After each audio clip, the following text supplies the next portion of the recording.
Yep, that's me. You're probably wondering how I ended up in this situation.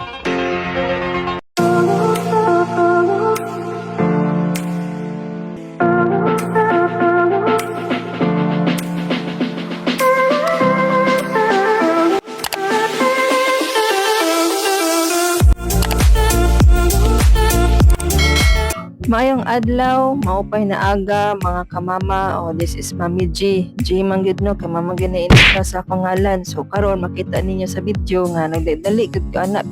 Kaya kabalo mo guys, pag mainit ganit diri sa naparasan, dali ra pud na mawa mo nga kung mainit na gina ipagwas gina yung mga nipusan like mga labhunod o mga sinampay.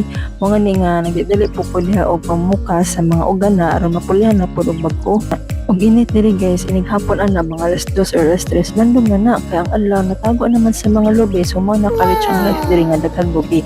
So makita ninyo no nga na ko sa mga hanger aron mapulihan na lagi upod og bag-o. So samtang na busy ang inahan, napoy na busy nga bata. Tayon ano ka paspas no kun trabahoon para dali mahuwan baron ma-proceed na pud sa lain trabaho.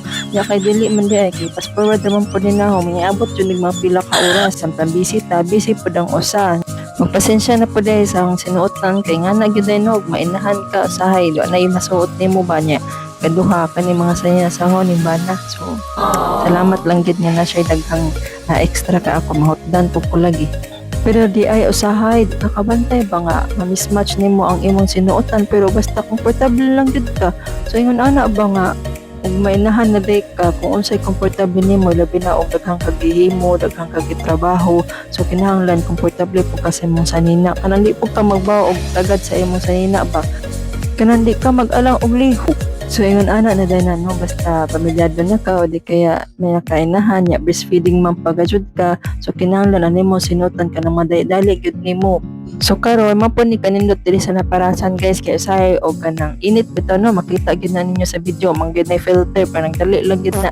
So makita ninyo nga init pero bugnaw og hangin. So linga po na dia guys kay naraman na sa highway wala na sa baryo. So ang among lugar diri guys kini nga balay asaho ng ugangan niya ang atbang anang gamay manaamo ang balay nga temporary. So karon kami sa napuyo diha kawa pod na sila. Dili man gud sa balay sa akong ugangan guys, kinahanglan siya puy-an kay naay mga binuhi. So like manok, pato. So kinahanglan gyapon na pakaunon mga samtang wala pa sila kami sa nagpuyo diri. Sa mga na-curious guys na kini nga balay o among balay nara na sa highway. So ang at mga na highway na naog among balay. So tulo ra nakabalay diri kay balay pud sa auntie o kato na ay swimming pool. Oo guys, swimming pool sa kabukiran. So kanang swimming pool guys na ang tubig nga nagikan na sa tubod mabitang gitawag na siya og Alogan Natural Spring Resort kay ang Alogan meaning ana sa Bisaya is Kab-anan. So mo na siya nga kanang nga party diha o kanang nga lugar gihimo ng Kab-anan sa una. Kay nga naman tubod man siya so na diha ang daghang tubig o nindot nga tubig bisan nga diri sa balay guys kanang diri sa balay sa ugangan naa sila'y sa gipuy-an sa mga pato ug manok. Ang tubig ana sige ra nag-awas na ilabi na og sigikuan. So abunda kayo diri ang tubig guys as in hinlo gid siya. So safe na safe gid siya ang tubig diri. Ug kadugang paan na ang kabugnaw niya guys. So nindot kaayo bisang pagtirik ang adlaw guys bisang utong tuto ka maligo diha sa Alogan Spring Resort. Bugnaw jud gihapon ang tubig. Unya permi na siya gaawa. So ang tubig ana dili na siya stagnant or nagpundura niya.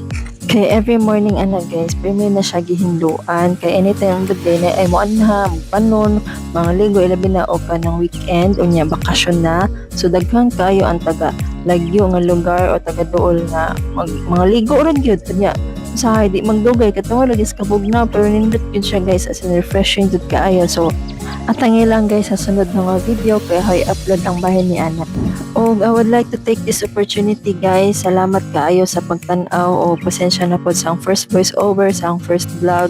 Og syempre gusto po na mabawaan po sa inyong hunahuna bahin ani nga vlog basin og na may ka-suggest, tips, advice or mga pamaagi para ma-improve panaho sa sunod nga video. Og i-comment lang guys kaya ito nang basahon og i-apply. So daghan pa kayo kong videos na i-upload. So untay magyapo kong suportaan. Og salamat kayo sa imong panahon og amping pirmi magkita-kita pa ta sa sunod. Bye-bye!